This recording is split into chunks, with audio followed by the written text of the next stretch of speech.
तो आज हम एक बहुत ही इम्पोर्टेंट टॉपिक डिस्कस करने वाले हैं। ये टॉपिक बहुत ज़्यादा इम्पोर्टेंट है क्योंकि हर बार बोर्ड के एग्ज़ाम में भी आता है, नीट जी मेंस किसी में भी हर चीज़ में आता है, यहाँ तक कि रेलवे में भी कई बार पूछा जा चुका है। तो मैं आपको बता दूं, मैं जिस टॉपिक की बात कर रहा हूँ वो है मोल। मोल कैसे निकालते हैं आज हम इस चीज़ को सीखेंगे। मोल, ग्राम अणु, ग्राम परमाणु, ये सब चीज़ें हम जानेंगे। तो इसके पहले आपको फॉर्मूला याद होने चाहिए। तो ग्राम अणु बराबर ग्राम में मात्रा बटे अणु भार। ग्राम परमाणु के लिए ग्राम में मात्रा बटे परमाणु भार। और एक मोल में हमें ये पता होना चाहिए 6.022 गुणा 10⁻23 होता है। और एक मोल का एनटीपी पे आयतन, एनटीपी पर आयतन 22.4 लीटर होता है। ये हमें बहुत ज़रूरी है जानना, क्योंकि ये जो फॉर्मूले अगर आप याद कर लोगे तो मोल आसानी से आप लगा लोगे। मोल कैसे निकालना है वो सब आगे चल के हम बताते हैं, तो बने रहिए तब तक हमारे साथ।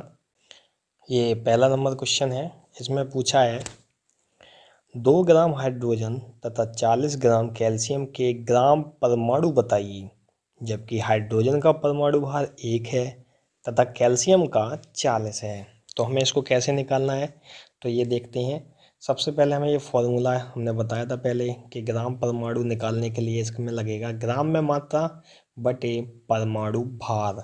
ठीक है, तो ग्राम में मात्रा हाइड्रोजन हमारे पास है 2 ग्राम और कैल्शियम है 40 ग्राम। अब हमें इसका परमाणु भार पता होना चाहिए। तो हाइड्रोजन का परमाणु भार होता है, हाइड्रोजन का परमाणु भार होता है 1 और कैल्शियम का होता है 40। ये हमें परमाणु भार जरूर याद होना चाहिए, तभी आप इसको लगा सकते हो। तो देखते हैं, ये देखिए हाइड्रोजन का ग्राम परमाणु निकालेंगे तो 2/1, तो हमारा ये आ गया 1। उसके बाद कैल्शियम का ग्राम परमाणु 40/40 बराबर 1। तो हमें ये निकल के आ गया है कि इसमें पूछा गया हाइड्रोजन का परमाणु भार 1 है तथा कैल्शियम का 40 है, ग्राम परमाणु बताइए। तो हाइड्रोजन का ग्राम परमाणु हो गया हमारे पास 2 और कैल्शियम का ग्राम परमाणु हो गया 1। तो ये इसके आंसर हैं। अगला क्वेश्चन देखते हैं क्या पूछता है। ये हमारा दूसरा क्वेश्चन है। इसमें है 4.4 ग्राम कार्बन डाइऑक्साइड के मोल बताइए। मोल पूछ रहा है। ऐसे क्वेश्चन हर बार बोर्ड में आते ही हैं। इसके साथ साथ जो कम्पिटिटिव एग्ज़ाम होते हैं जैसे पैरामेडिकल, नीट जी, इनमें भी कई बार, तो ये रेलवे में भी पूछा जा चुका है कि मोल बताइए। तो बहुत ही सिंपल है, इसमें बस फॉर्मूला हमें याद होना चाहिए। तो सबसे पहले हमें क्या है, CO2 का इसमें अणुभार निकालना पड़ेगा और इसमें फॉर्मूला लगेगा। ऐसे मोल निकालने के लिए ग्राम में मात्रा बटे अणुभार। तो हमें अणुभार पता होना चाहिए CO2 का। तो अणुभार के लिए क्या होता है, परमाणु भार का योगफल, मतलब दोनों CO2 का जो दोनों का परमाणु भार होगा उसका दोनों का जोड़ जो होगा वो हमारा अणुभार होगा। तो CO2 का परमाणु भार क्या हो गया, कार्बन का होता है 12 प्लस ऑक्सीजन का होता है 16। अब 2 ऑक्सीजन है तो इसका 16 का गुणा 2 में होगा।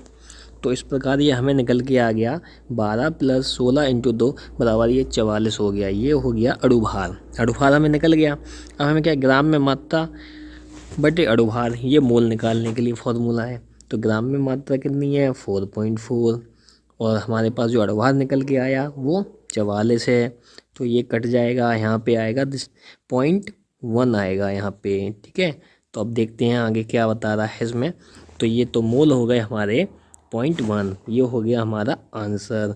अगला क्वेश्चन देखते हैं। अगला क्वेश्चन में क्या पूछा है, 1.6 ग्राम मेथेन है व 18 ग्राम जल के मोल बताइए।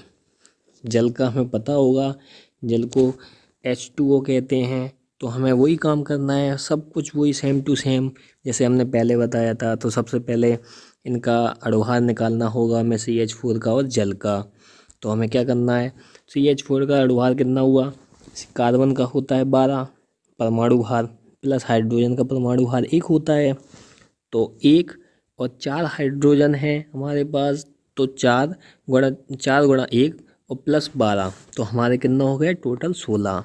ठीक है, ठीक इसी तरह जल का भी निकालना है। तो जल का निकालने के लिए क्या होगा, जल का हो गया हमारा H2O का अणुभार कितना हो गया, एक हाइड्रोजन का परमाणु भार है, हाइड्रोजन हमारे पास 2 हैं तो 2 से गुणा होगा। ऑक्सीजन का परमाणु भार 16 होता है। अब इनको जोड़ देने पर हमें मिला 18। तो ये हो गया हमारा अणुभार पता लग गया। अब हमें क्या है, मोल वाला वही जो फॉर्मूला पिछली बार लगाया था वही वाला फॉर्मूला लगाना है।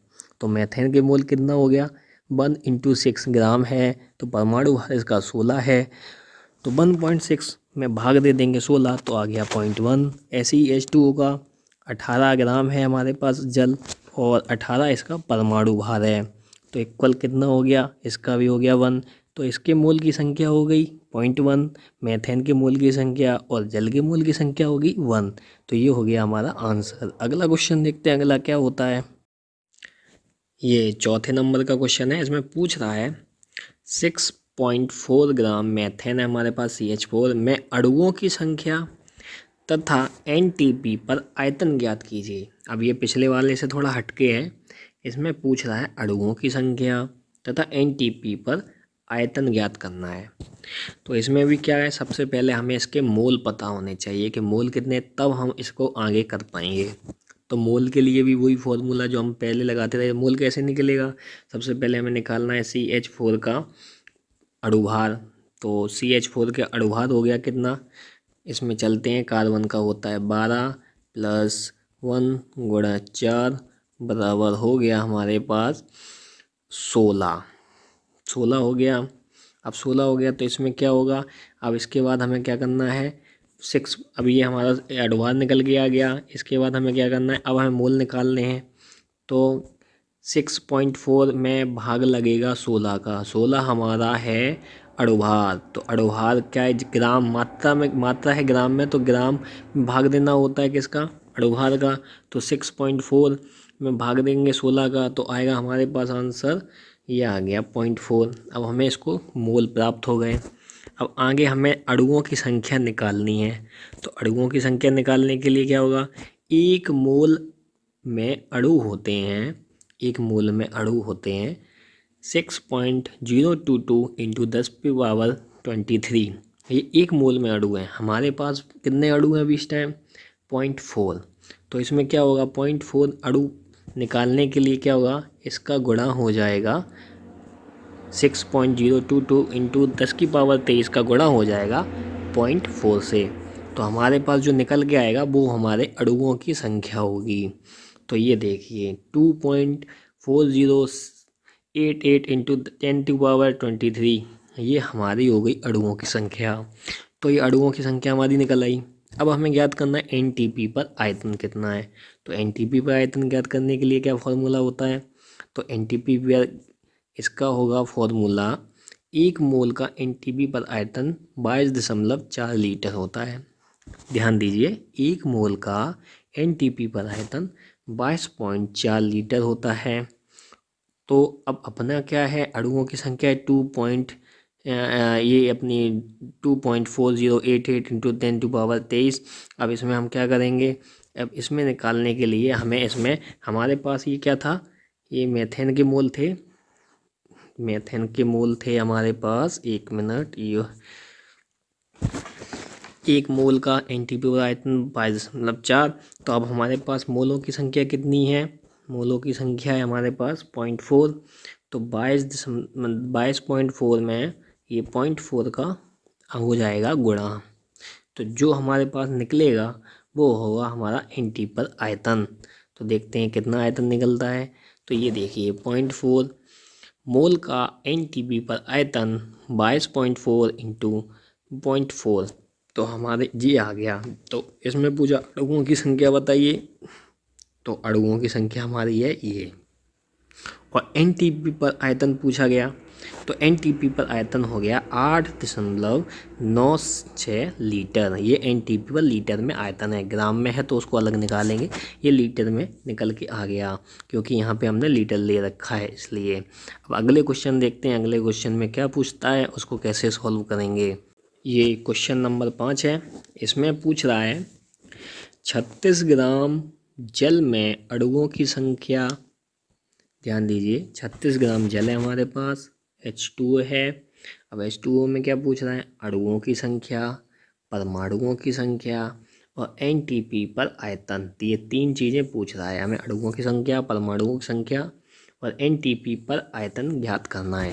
तो इसके लिए क्या है, वही पहले ही जैसा है, थोड़ा हटके है पर 3 चीज़ें एक साथ पूछ रहा है। तो इसको कैसे सॉल्व करेंगे, तो जल का अणुभार हमें पहले निकालना है। तो जल का अणुभार आपको पहले भी बताया था हमने, H2O, एच का परमाणु भार जो होता है इनका, और उसको जोड़ देने पर जो निकल के आता है वो हो गया हमारा अणुभार। तो H2O का अणुभार पता लग गया हमें, 18 हो गया। इसके बाद क्या है, जल के मोल निकालने हमें। तो मोल के लिए क्या 36 ग्राम है, तो ग्राम बटा परमाणु भार। तो इस तरह हमें ये पता चल गया कि जल के मोल जो हैं हमारे पास 2 निकल के आ गए, मोल निकल गया और हमारा अणुभार निकल गया। तो इससे ये पता लग गया। अब हमें अणुओं की संख्या, परमाणुओं की संख्या और एनटीपी पर आयतन ज्ञात करना है। तो इसके लिए आगे चलते हैं। तो 2 मोल में अणु कितने हुए, 2 मोल में अणु अभी हमने आपको पहले भी बताया था वीडियो में, मतलब थोड़ी देर पहले, कि 2 मोल में अणु, 1 मोल में अणु होता है 6.022 इंटू 10⁻23। अब दो मोल है हमारे पास, तो 2 का हो जाएगा इसमें गुणा। तो जो निकल के आ गया वो हो गया 2 मोल में अणुओं की संख्या ऐसे निकल आएगी। तो देखते हैं आगे कितना निकलता है। तो ये लो, ये निकल के आ गई हमारे पास 12 इंटू 044 इंटू 10⁻23।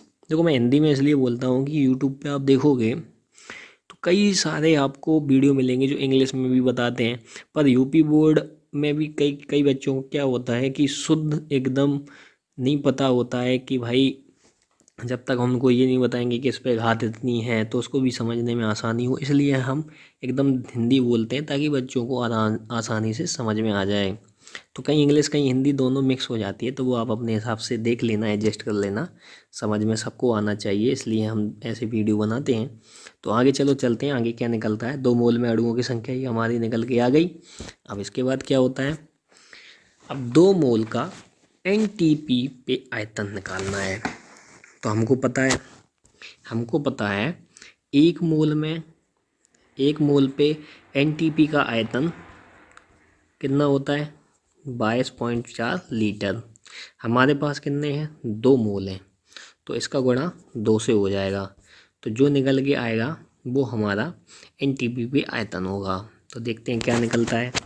तो ये बोलो, तो हमारा 22 इंटू 4 में 2 का गुणा करेंगे तो हमारे पास निकल के आ गया 44.8 लीटर। तो 2 मोल का एनटीपी पे आयतन निकल के आ गया। तो हमें क्या पता लग गया, इसमें एनटीपी पे आयतन ज्ञात हो गया। अब आगे चलते हैं, आगे क्या पूछ रहा है, जल के एक अणु में परमाणु कितने हैं, 3। अब बहुत से ये सोच रहे होंगे ये 3 कहाँ से आ गई। तो 3 कहाँ से आ गए हम ये बताते हैं। देखो H2O है हमारे पास। अब H2O में हाइड्रोजन कितनी बार है, तो यहाँ लिखा है 2, तो 1 + 1 यानी हाइड्रोजन 2 बार है, क्योंकि H2 है तो हाइड्रोजन 2 बार है। तो हमें 1 + 1 करना है। उसके बाद ऑक्सीजन कितना, 1 ही है, +1 बराबर हो गए 3। तो हमारे 3 ये हैं परमाणु, यानी जल कितना है H2O, तो ये 3 हमारे इसके परमाणु निकल गए, क्योंकि H जो है 2 बार है, ऑक्सीजन जो है वो सिर्फ 1 बार है। तो 1 + 1 + 1 बराबर 3 हो गए हमारे। तो इस प्रकार ये हमारे निकल के आ गए हैं। अब आगे बढ़ते हैं, आगे क्या होता है। तो अब हमारे क्या है कि 12 ये हमारे 2 मोल में अणु थे, मोल थे 2 हमारे पास, तो उसमें अणुओं की संख्या थी, निकल के आई थी हमारे पास 12 इंटू 044 गुणा 10⁻23। ये हमारे अणुओं की संख्या थी। अब अणुओं में परमाणुओं कितने हैं, तो हमारे पास अणुओं की संख्या ये थी और परमाणु हमारे पास ये हैं। अब 3 का गुणा इसके साथ हो जाएगा तो ये हमारा निकल के आ गया आंसर। ठीक है, तो ये हमारे परमाणुओं की संख्या ये निकल के आ गई 36.132 गुणा 10⁻23। ये हमारा हो गया आंसर। फाइनली ये हमारा निकल के आ गया है। तो आज हमने सीखा मोल के बारे में, सब कुछ जाना, और ये जो नोट्स हैं मैं वो ऐप में अपडेट कर दूंगा, आप वहाँ से भी देख सकते हैं। तो इस वीडियो में फ़िलहाल इतना ही, और बस एक वही बात कहना चाहूँगा, अगर अभी तक आपने चैनल हमारा सब्सक्राइब नहीं किया तो कर लीजिए, क्योंकि हम वीडियो सीरीज इसमें फिजिक्स, केमिस्ट्री, बायोलॉजी, मैथ नहीं, क्योंकि मैथ भी आगे चल के हम बनाएंगे, पर फिलहाल हमारे पास अभी फिजिक्स, केमिस्ट्री और बायोलॉजी, ये 3 चीज़ों का अभी धीमे धीमे करके हम वीडियो बनाएंगे। तो आप सब्सक्राइब कर लो। अगर आपको कोई भी डाउट लगे तो आप कमेंट करके पूछिए, मैं ज़रूर कोशिश करूँगा आपके सवालों का उत्तर देने के लिए। और भी केमिस्ट्री में कोई और डाउट हो तो आप कभी भी पूछ लीजिए मुझसे, फिजिक्स में कोई डाउट हो तो भी पूछ लीजिए। तो आप इस तरह से ये नोट्स मैं अपलोड कर दूंगा, आप देख सकते हो।